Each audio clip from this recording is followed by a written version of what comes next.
blindly suggesting things is bound to irritate anybody.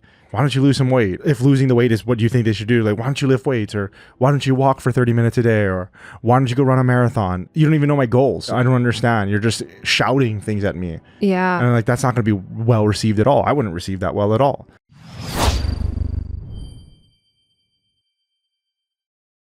Aloha, folks, and welcome back to Degree Free. It is great to have you back. There is a bunch of stuff that we want to talk about this week. We're doing a little bit of pre-planning, and it seems like these points are going to be pretty long. So we're going to just jump right into it because hopefully we can get to everything that we want to get to this week. I think you wanted to start off this week. Yes, I have a Reddit question that I think we should answer. So this is the Reddit question. My son doesn't know what to do after high school. My son just turned 18 and graduated high school this past June. He was all set to join the Marines and go to boot camp this August. Last minute, he got cold feet and doesn't want to go. Fair enough. The Marines do offer good benefits and college tuition, and he would be a great fit. He scored high on the ASVAB, and physically he's more than ready, and boot camp wouldn't have been that difficult for him. He likes keeping fit and working out. Now he is working full-time, and that's great. But when I suggest going to community college or a trade school to pursue a degree, he explodes. I don't want him to fail in life, and I want him to have a secure future. Anyone have some advice? He wants to sell stocks and crypto, which is fine, but he might want to get an accountant license to secure an actual job that pays money if he wants to do finance. He also thought about nursing. He is all over the place.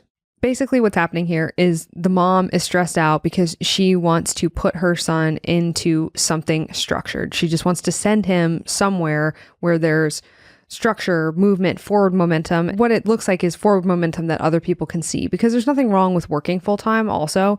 And it sounds like he does have other interests and he's kind of experimenting with some stuff, but she's trying to shove him into an accounting license if he wants to learn how to do those things, which doesn't have to happen. And then at the bottom, she talks about him maybe wanting to go into nursing, which, given what she was saying here, maybe is just because she's pushing him to pick some sort of degree to buy.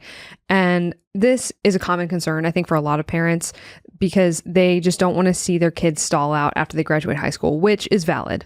Yeah, I think there is a high proclivity towards action, just doing a bunch of stuff. And exactly what you said, a lot of parents, they want to be able to say when asked, oh, what's Ryan been up to? Oh, well, Ryan is working on his degree in fill in the blank, or Ryan is doing this program for fill in the blank.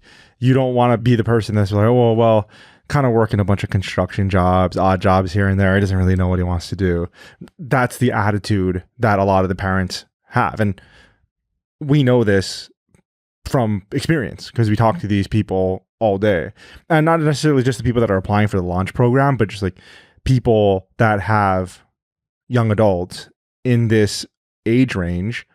We're always curious. We're always like, okay, so what are they doing? And then so many times, especially if they have two kids in the age range, it's like, oh, well, Jen, she's off at college. She's getting her insert whatever degree that she's probably going to pay a lot of money and not use.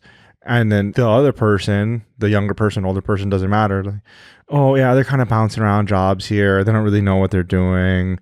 Yeah, that's the spirit of it. They're proud because of the action. They're proud because they can say and they can point to, like, this is the direction that this child is going to and going in. We're having a conversation not even a week ago with somebody who it was almost cookie cutter. And the reason you use that example is because that is the example. That's how those conversations always go. It's, yeah, so-and-so, well, she just graduated, 24, 25 years old, just graduated. It's going to get her first job. And then I don't know why this always happens too with the daughters go to college and then the sons. And then the mom's always like, yeah, and so-and-so just not college material or not college bound. He's just working. And then insert whatever industry he's working in, even if he's often out earning the first child. It's just an interesting attitude. Yeah. And then talking about the first part of this question, or the first part of this story that she's painting here, which is all about the military, that is a very common occurrence for especially men, young men. The parents don't know what to do with them. And they're just like, well, it's either college or the military. This was literally the choice that one of my friends gave his son. And it was very much, okay, well, you're either going into the military or you're going to college. The reason why was because he wanted him out of the house in some way, shape, or form. And to this father, the only way that he could get him out of the house for sure is those two ways, because the military, that's a type of job that you get where they pay for your housing and that's all taken care of. And then the college, your room and board is also taken care of as well. Those were like the foolproof ways to get him out of the house instead of, well, why not just get a job and work? Long story short, this was a while ago, but I did say, I was like, hey, like, do you want me to talk to him? You want me to figure out some options for him that would work with what he wants to do? And long story short, no. Once again, we were talking about the last episode. It goes back to free. I mean, like, this guy's like a personal friend of mine. He's a good friend. He has my personal phone number and we talk. He's like, nah, this is what it is, Okay. Okay. I mean, whatever you say. Fast forward, he's in the military now. Shocker. Not super stoked on it. And she's like, well, his two options were go into the military or go to college. It wasn't like, well, how about you find a job that could help you get out of the house so that you can find some roommates and then make some money, build experience towards whatever it is that you want to do for the rest of your life that would help you fulfill the goals that you have. That was never a part of the calculus. And once again, I tried to help. This is a touchy subject, I know, too, because a lot of people will come in our comments and say, why don't you ever talk about the military? One, because we do talk about the military. The military is degree-free pathway number one. It's get a job. Going into the military is getting a job. You are getting a guaranteed job. The reason that we don't sign up for the military is because I come from a military family. My two middle siblings were both in the Army, one enlisted and one as an officer, ROTC. And we have seen up close, and I have seen up close, that just because there are a lot of benefits does not always mean it's worth the cost. Not that it shouldn't be considered as an option, but a lot of people think that, oh, well, there's no downsides to this option, when in fact there are a lot of downsides sometimes to that option. And it's something that needs to be weighed very carefully, as you should weigh anything that once you sign, someone else is in control of where you live and what you do for years. That's very serious, and it has its own cost, though not monetary. And though you do gain a lot, you get the GI Bill and you get VA benefits and you get housing loans. At the same time, it's far from free, and it can be a very costly option for people, which is why it's not something that we promote all the time, because the Army has recruiters. Also, they don't need us. Interesting that us considering the military as pathway number one and lumping it in with get a job. Interesting how that's controversial.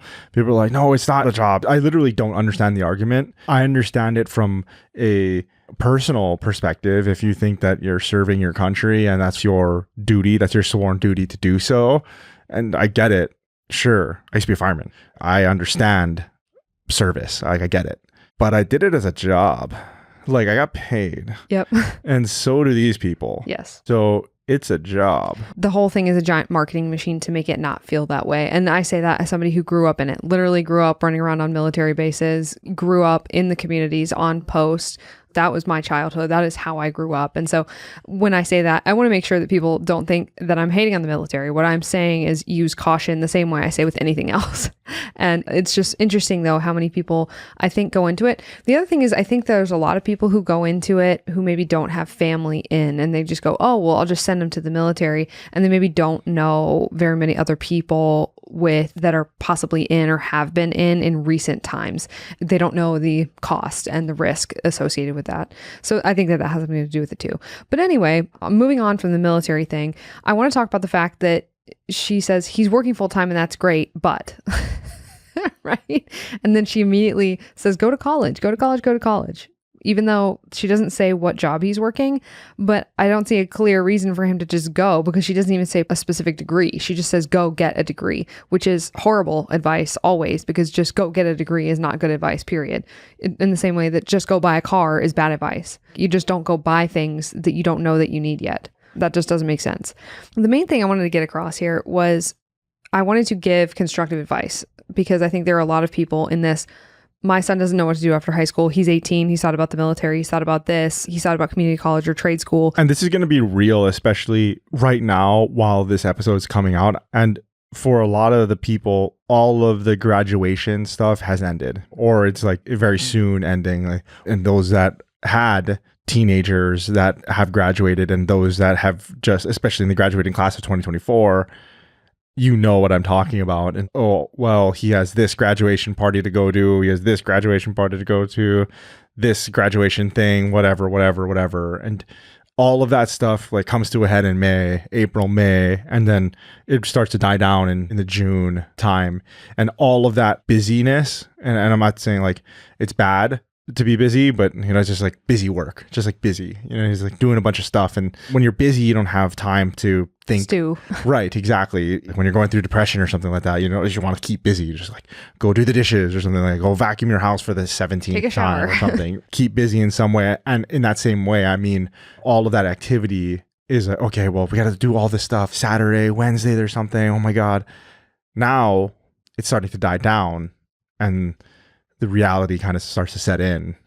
Oh, okay. Well, what are they doing? And so this is timely, I think. Yeah, I think so. And I think that her panic is very much something that a lot of parents and a lot of moms specifically are experiencing, but it looks like she's flailing trying to get him to go into any college that she can get him to go into for any reason. It doesn't look like she cares. She's just trying to push him into some sort of institution in some way. And that seems to be the issue, which is probably why he's blowing up. And this is something where we have insider knowledge because we talk to parents and their young adults. And it does get to a point where it's just so much input and it's difficult. And there's just overload with trying to figure out what to do and try to do it now and figure out and just do something. I had a parent say to me, this mom, she said, "I love you, but also I might bury you in the backyard. Get out of my house." And I just thought that was so funny. I died laughing when she said that to me. And she said, that's how you feel though. She said, I love you so much. I would take a bullet for you, but also I might put one in you. Just go, just do something. And so this mom is probably experiencing very much that feeling, but basically what she needs to do is, if she wants to talk this out with him, which I know is a difficult thing to do, especially when they've been going at it in this way, and there's probably a lot of friction now. So basically, the way that parents can actively try to help their kids through this, if they've been, you need to do something, and that's a sticking point, you guys are getting into it, and it's causing tension in your household, and it's just making your kids shut down or leave or ignore you more, what you should do is, one, get out of your house with them, take them somewhere, like go get ice cream, go get a snack, go do something, go out of the house, go to a Mexican restaurant, get some tortilla chips and just sit down and talk to them, whatever you got to do, get them by themselves out of their environment and just kind of ask them open-ended questions about what they want in life, not what they want to do, because they don't know. And that is something I think that a lot of people it will be useful for them. Ask them, hey, when you're 30, where do you picture yourself? Who's around you? This is literally how I ask these questions in the launch program. What does your family look like? Who's there? And don't hammer them with questions. Just casually ask these questions and then say, where do you think you're going to stay here? Or is there someplace you've always wanted to move? And then ask them, do you want to own a house? Do you want to live in an apartment like we live? Just ask them what they want. And once you have them talking about what they want, because it's easy for human beings to picture the physical things that they want. It is. Most of us can easily picture the physical things that we'd like to have or people we'd like to have around us or where we'd like to be. Just a couple hours ago, I had a call who just came into the launch program and he said very specifically, gave me ecosystem specifics about where he wants to live. Anywhere that the ground doesn't crack when you walk on it. He's like, I just want to be around pine trees where you got to wear a jacket. That was what he said. That's just how he feels, because it's easy for them to picture where they want to be, even though they can't picture what career will get them there or what job or what path will get them there. So ask them those questions, because now what you have is you have some context and you have some goals, and it's much easier to help them figure out what's going to get them to those places than just trying to pick out of all of the options. And worse, instead of picking out of all the job options, you're just picking go to this college and then get this degree and then maybe try to get that. There's very little strategy actually to doing that. And people think that it's strategic to just go into a college and get a degree, but actually the strategy happens before that. Yeah, this is especially important, like getting out of the house and having these conversations. It's important for everybody, especially for people like this parent here that are giving suggestions before asking questions. What we want to do is we want to ask as many questions as possible of your child and get as much information as we can out of them about what they want. If we can get all of this information out about what they want, then we can figure out how to build a plan to get there. But just blindly suggesting things is bound to irritate anybody. Why don't you lose some weight? If losing the weight is what you think they should do, like, why don't you lift weights? Or why don't you walk for 30 minutes a day? Or why don't you go run a marathon? You don't even know my goals. I don't understand. You're just shouting things at me. Yeah. And like, that's not going to be well received at all. I wouldn't receive that well at all. Hey there. I hope that you're loving this episode of the Degree Free Podcast. We spend a ton of time every week creating this content for you. So my only ask is you take a quick second to leave a review or a thumbs up on whatever platform you're on. It's one of the best and easiest ways that you can support this podcast. And this simple action can help bring more people into the Degree Free community. At Degree Free, we want to help as many people as we can thrive and succeed without needing a college degree. Your review will be a step in that direction. If you could do this small favor right now, pause this and leave a review. It would truly mean the world to us. Thank you, and back to the show. And so that's really important. I want to talk a little bit about what you're talking about. This approach is, we didn't like pioneer this approach. One, it's just kind of common sense when you think about it like that. But Tony Robbins talks about this a lot. And it's like, one, you start with your why. Like, why are you doing all of this? Whatever it is, whatever the change that you're trying to make in life. Yeah. Career, like you said, losing weight. Yeah, exactly. Getting stronger. And for us, you don't come to us and you don't listen to this podcast. You don't consume our content if you're not trying to make a change. That's just the way that it is. We're not an entertainment podcast, unfortunately. I mean, I wish we did entertainment podcast numbers, because those guys like they kill it. You know? Like, we're not super entertaining. Hey, guys, if you watch the YouTube video, just hang on with us. Tell Ryan that you want us to start a YouTube channel to do React videos. I'm campaigning for it and I need your help. I want you to review this, give it a 5-star review. And in the review, say, Hannah said to give this 5-star review. Ryan, start a YouTube channel, React channel. You know, you start with the why. Okay, awesome. This is why I want to have this. I want to have this. I want to have this. And then the last thing out of all of it, you know, if you're like who, what, where, and why, that type of thing, the last thing is like the how. That's your final piece of the bridge. Is the last thing that we talk about. If you look at my own life, and I've talked about it before, my goal of retiring by 40, if you had asked me when I was 16 years old when I made that goal, it was probably going to be like being an investment banker or something. That's how I was going to do it, because that's the only jobs that I knew. And I talk about this story in the book that's coming out, if you guys want the book. And the book goes over how to have these conversations, like literally these conversations. There's worksheets. Yeah, we have a bunch of worksheets in the book if you want to get that book so that you can have these conversations with your 16 to 20-year-old. Go to degreefree.co/book and you can order it. I'm not sure when the launch date is or anything like that. It's on pre-order now as of this recording. Not sure if it's going to be launched by the time that this comes out. Probably not. But anyway, it'll walk you through all of this in this worksheet so that you can figure all of this out with your young adult. And it's meant to literally be there, because we've seen the best results when the parents are involved in this process. Yeah. Like in the launch program, for example, they're not on the calls. Sometimes they are. Most of the times they're not.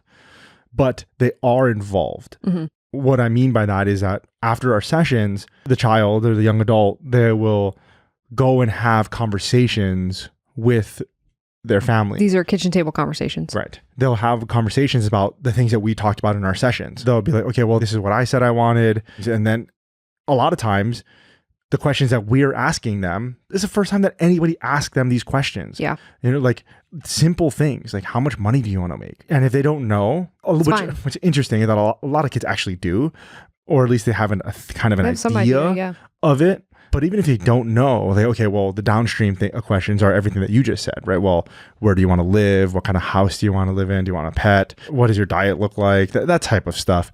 And it's just, okay, well, then you can kind of round out a budget, at least sort of, at least get an idea. And then once again, like, estimates are better than nothing. And just go buy a degree. It's good to have you, the parent, involved in this process. And that's why we made this book that way. There's a parent copy and there's a young adult copy. You both have your own and you both work through it at the same time, having these conversations and trying to work through all of this. You're bringing up something I actually really want to touch on that I think is very important. That is that young adults at this age, they are wired to not listen to their parents because it's a protection mechanism. It's to help them be independent. They naturally want to do what they want to do. They naturally want to break off on their own. We are, as humans, designed that way.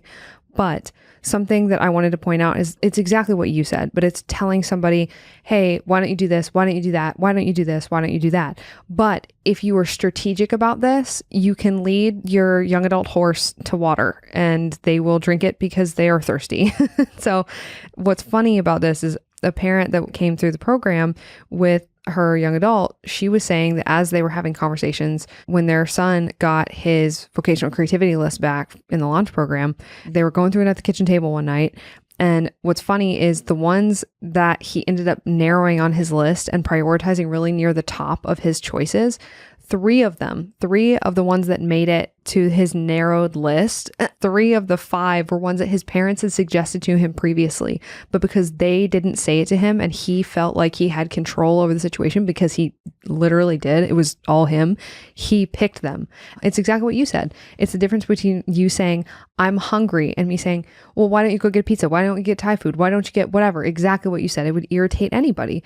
But when someone says, oh, you're hungry, here's this list, what looks good to you, then they pick the things. A lot of the times their parents know them really well. They know that some of these jobs would be suited to them. And so some parents say that some of the value was just having someone else other than us say it to them so that they, in their independence and wanting to be independent, can choose that and then realize, oh, wait, this does fit what I want. It's kind of sort of like listening or having your spouse say something to you.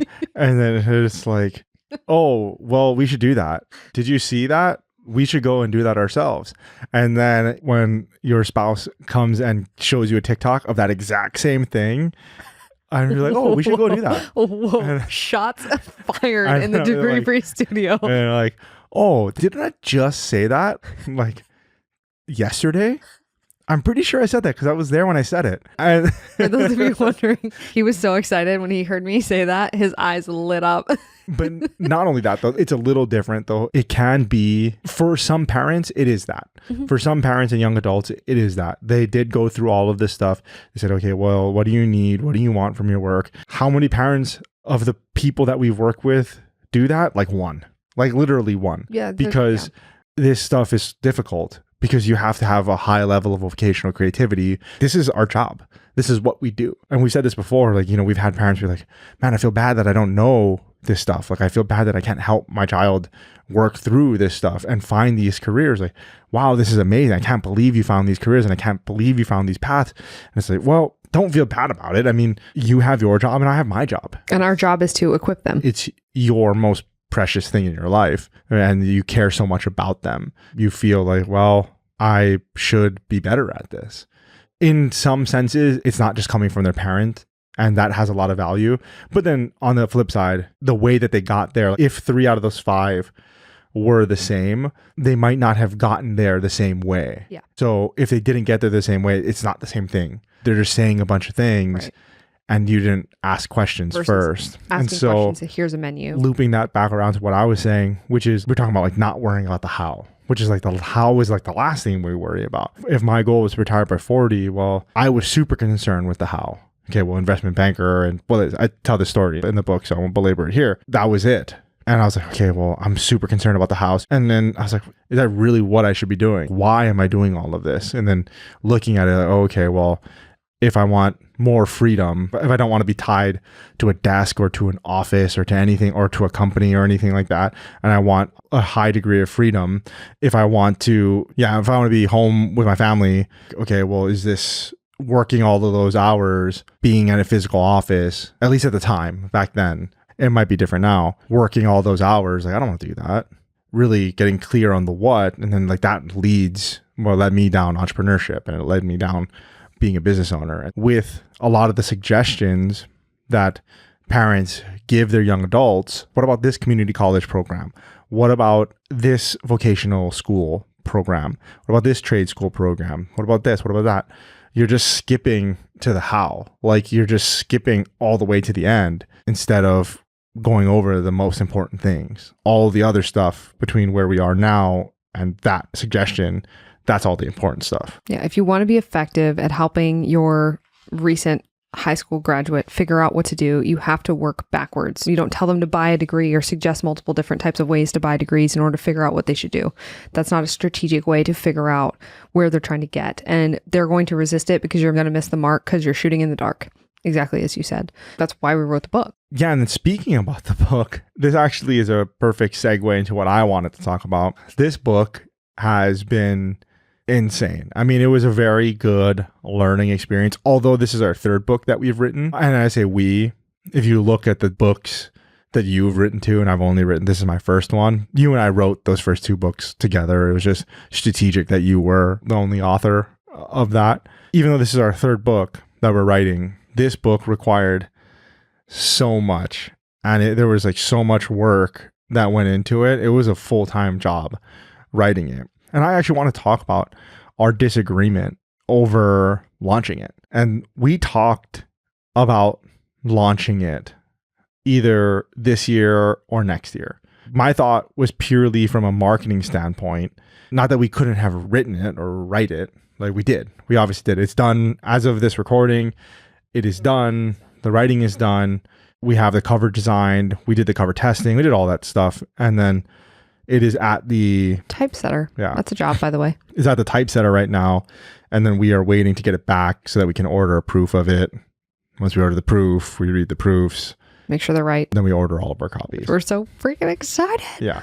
And my vote on this, so obviously we could get it written. We wrote it. I was thinking about launching it next year around this time, like probably a couple of months earlier than this, probably in the April timeframe, in time for graduation next year, even though it would have been written. My vote was to launch it then. And your vote was to launch it now. Yeah. Basically now, or really it was like 2 months ago that you wanted to launch it, which it wouldn't have been ready at all. No. And you said that it wouldn't be, and you were right. We'll do an episode later for those people that are thinking about writing books. We already did episodes of how to write a book. I think this was 2 years ago now. Mm-hmm.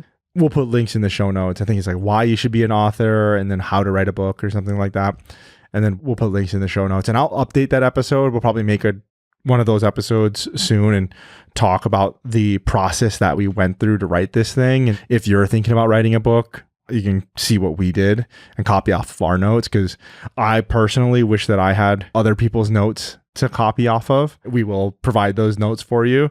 But anyway, I wanted to talk about this because we disagreed on the launch of this. And I thought it was interesting, at least from a business perspective. This is for those job seekers, for those career changers, or for those people that are working jobs right now. And then even for those young adults that are listening to this. Okay, when you disagree with something in a business or in a work setting, like what do you do? And how do we come to agreements? And how do we resolve disputes?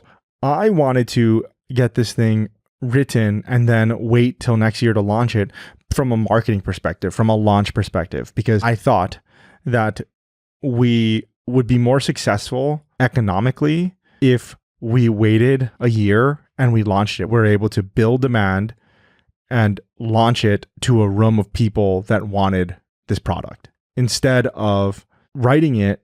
Like I said, it's a full-time job. It's a full-time job writing this thing on top of our full-time jobs. I would not recommend to those of you listening to try to write and publish a book as quickly as we did. We've been writing it for a long time, but then after we had this discussion and settled it, we go, all right, we got to make sure this thing is done and we got to get it ready. And then it's been very many hours, many moons. And what's interesting for everybody that has bought this and who will buy this and who's going to read these books, it's not long. Like I promise, this is one of the most impactful books that you will buy if you are struggling with what your young adult in the age of 16 to 20 years old wants to do, needs to do, how to reach the goals that they have in life, how to identify those goals. Like this is the most important book that you'll ever buy. I will stand behind that. That's easy, hands down. Yeah. There's nothing like it either. But it's only 100 pages. All that said, it's only 100 pages, but it still took forever. And because we're trying to make a good product that people will tell other people, and from a marketing standpoint, it kind of snowballs from there. You and I, we had a disagreement about it. And we said, okay, well, I said, we can write this thing and we don't have to work full time on it. If we say next year, we had it pretty much 80% written, maybe 2 months ago, 3 months ago, 4 months ago, sometime earlier this year. And I was like, okay, it's pretty much 80% written here. We can work on this slowly throughout the next 3 months, and we can get this thing completely set. And then when it's set, then we can do all the things that we're doing now, all the testing, all of the titles, all of this stuff. And then when we're done with that, 2 months later, we can then start marketing it for 6 months and build demand for 6 months, which is exactly what book publishers do. If you think about it, it's exactly what movie studios do. If you look at actors at the premiere of their movies, they look different than the person that's on the screen. Why? Because it's been like 2 years since they shot the film. Forever ago. Yep. Right. They shot the film like a year and a half ago. What were they doing in the year and a half? Well, yeah, sure, they were editing it and making it and all the post-production stuff. But then a lot of it is they were just marketing it. It was already done. It was done months ago. But you have to let people know or they won't know to go see it. That was my argument. And a lot of this too is vocational creativity. A lot of things that involve with vocational creativity just also has to do with like how do different industries work, like how do different businesses operate and how different markets and different segments operate. What are their incentives? Why did they do so that? This is part of that. Okay. So I was like, okay, well, 6 months of marketing, if we get this thing done by November or so, we can market this thing for 6 months, build up demand, get a bunch of pre-sales, and then ultimately get that into more hands of people. Does it mean that we make more money? Yeah, obviously. But really, we want to have a greater impact and we want to get this out to more people. And I don't want it to fall on deaf ears, as so many things that you and I have done before in business have been. How many things have we launched that nobody gave a So many. I can't even count. So many. And I told you, like, this is going to be different. We're going to put so much work in and this is going to be different. Okay. If you think that's a good argument, I would agree with you. For people that write in and people that comment and people that DM, we see them. And my motivation for doing it now was I'm just tired of seeing people and their kids go to college and having it fail them and then watching them deal with the repercussions of that. And I'm tired of watching it happen. And this is the most effective thing that we have done to reach the most people possible. This thing is accessible to everybody. And that is why we did it to begin with. And I do not want it to skip this group of people, this round of graduating seniors. And because of that, that's why we're doing it now. And that was my argument was, yes, we could reach more people, but what about the ones now? Because the messages that we get, the emails that we get, the things that parents tell me, they keep me up.